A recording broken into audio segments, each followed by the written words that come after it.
Bienvenido a tu canal Itnagro. Esto es compilación de leyendas mayas.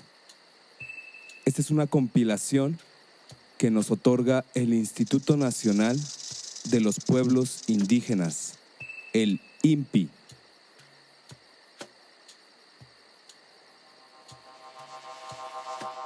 Introducción. Dicen que las palabras se las lleva el viento y las leyendas son una gran muestra de ello.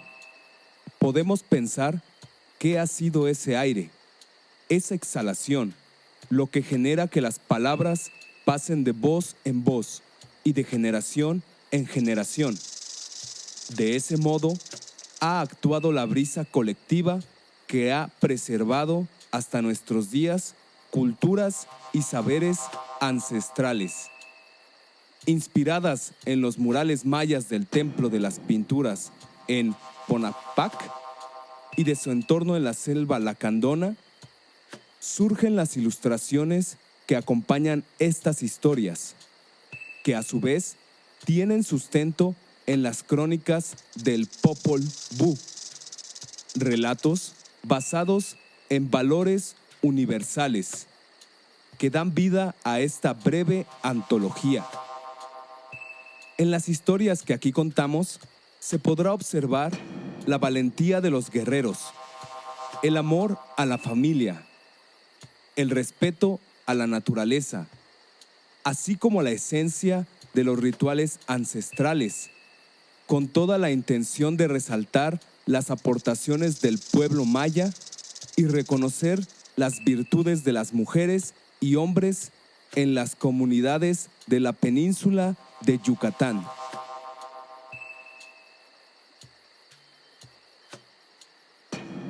Akbal y Canek eran dos hermanos que habían crecido con un gran temor hacia unas aves conocidas como chom, singulares por sus enormes alas que regulan la oscuridad ante la salida del sol y por comer aquello que ha dejado de vivir.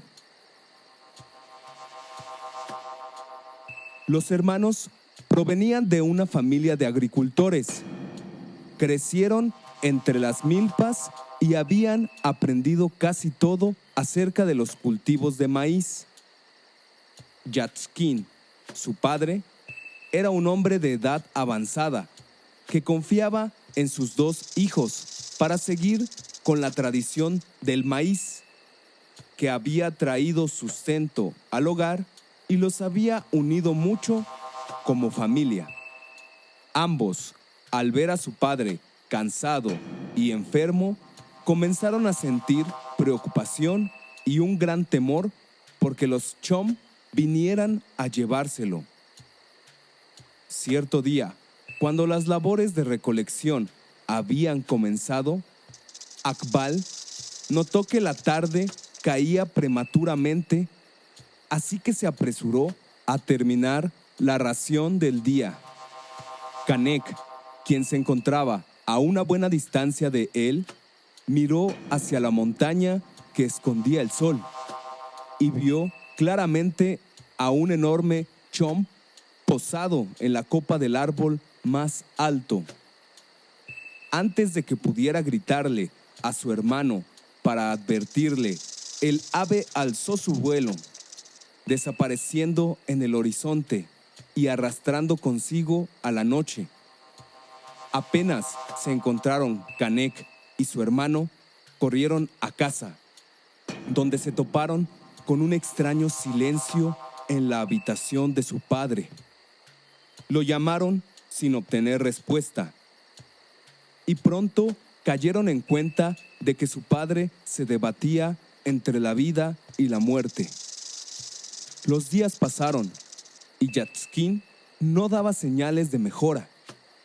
Canek no podía quitarse de la cabeza la visión de aquella ave que le causaba pesadillas.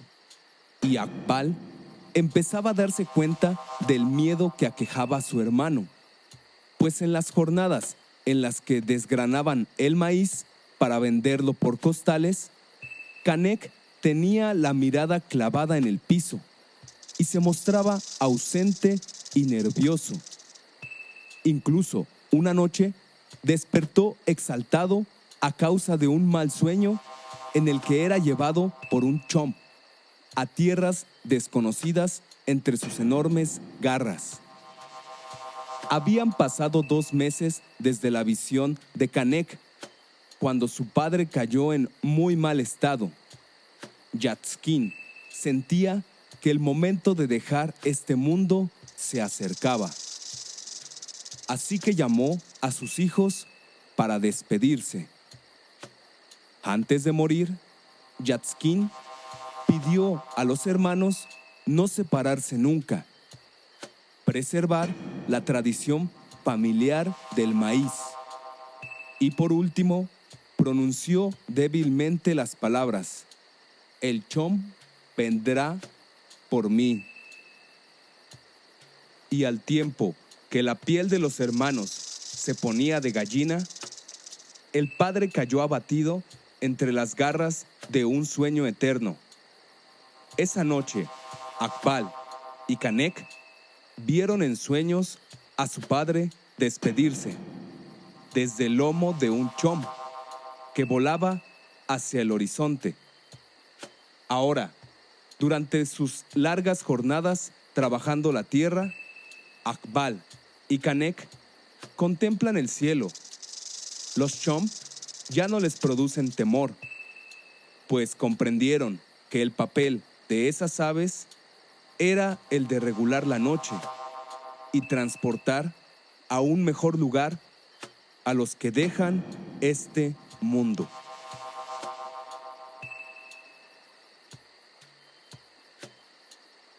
El campesino y el árbol.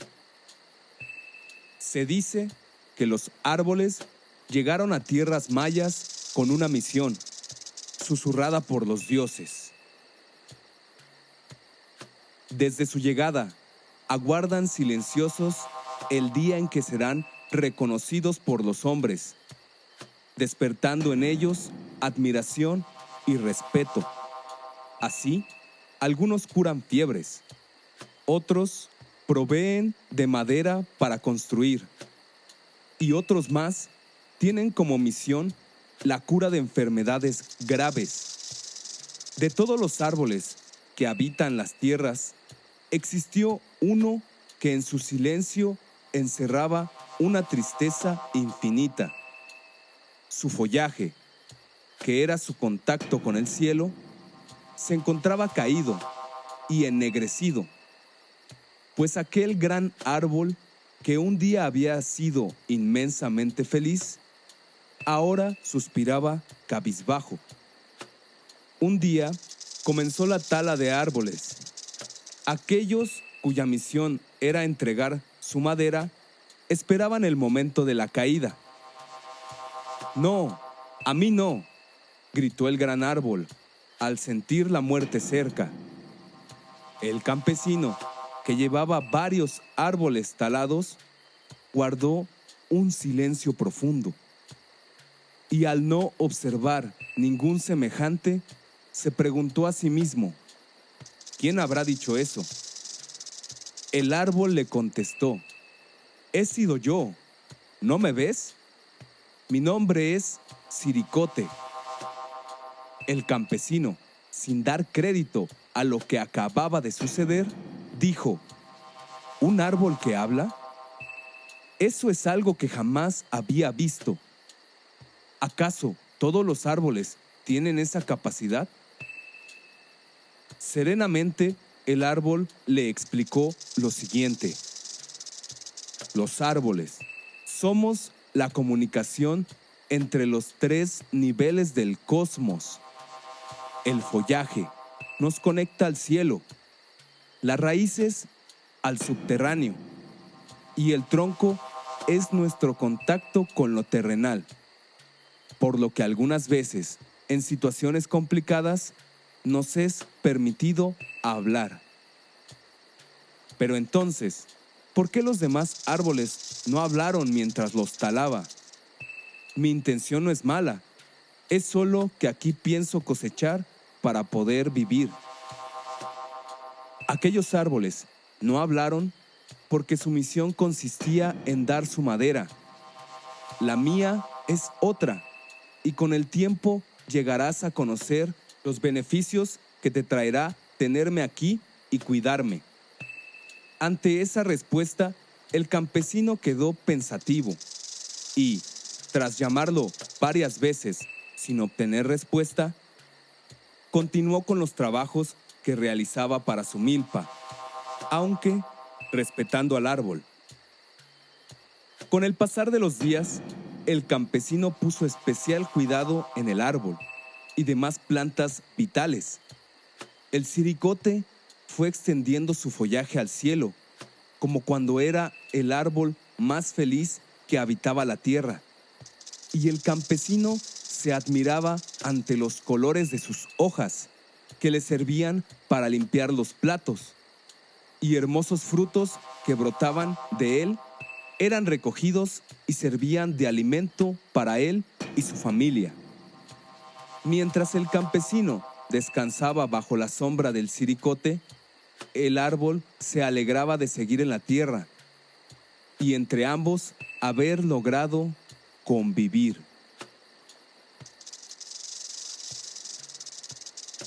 El cuidador del bosque.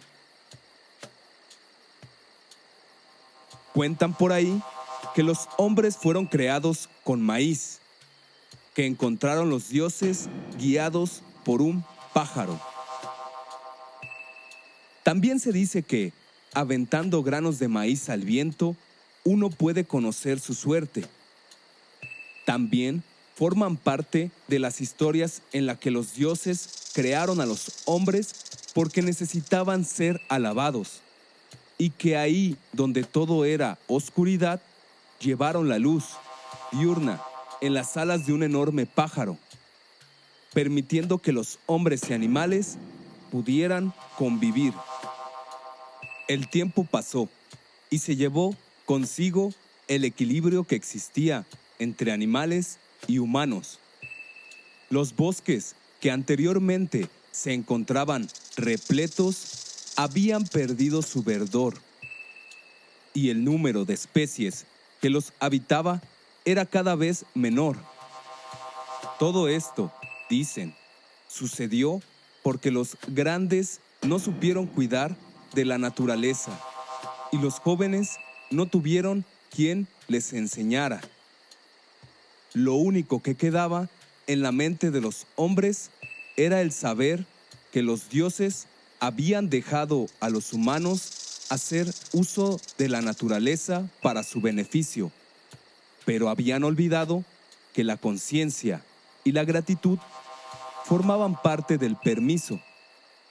Sin embargo, había sobre la tierra un hombre al que visitaron el dios de la lluvia y el dios del monte. Al recibir la visita, Keij, a quien llamaban así por ser cuidador del bosque, se sintió sumamente halagado. Los dioses le advirtieron que, si los árboles y animales del bosque seguían desapareciendo, terminarían con la vida de todos los humanos, destruyendo montes e inundando todo con su furia. Una vez recibido el mensaje, Keij quedó solo y lleno de dudas. Sin compartir con nadie lo que los dioses le habían revelado, comenzó a hacer un inventario de todo lo que componía el bosque. Caminó por horas contando tanto árboles como hierbas, animales grandes y pequeños, troncos que habían sido macheteados y hasta huesos de los animales del lugar. Una vez completa la lista, se dedicó a asegurar que todo estuviera en su lugar, pero pronto se percató de que faltaban flores y los cantos de las aves ya no eran tan abundantes, por lo que decidió buscar a los responsables. Alrededor de la comunidad corrió el chisme de que el cuidador del bosque comenzaba a defender el lugar como nunca lo había hecho, y que aquellos que se negaran a acatar las nuevas reglas serían condenados. Días más tarde, Kieg recibió una segunda visita de los dioses. Con gran temor, este les dio el reporte de los animales que habitaban en el bosque, así como las plantas y árboles que ocupaban el espacio, y, con todo el pesar de su alma, reveló cuántos habían desaparecido. Hincado y con la mirada clavada en el piso, el cuidador se puso a disposición de los grandes señores. Después de meditar unos instantes, los señores del monte y la lluvia respondieron al joven que su trabajo estaba hecho.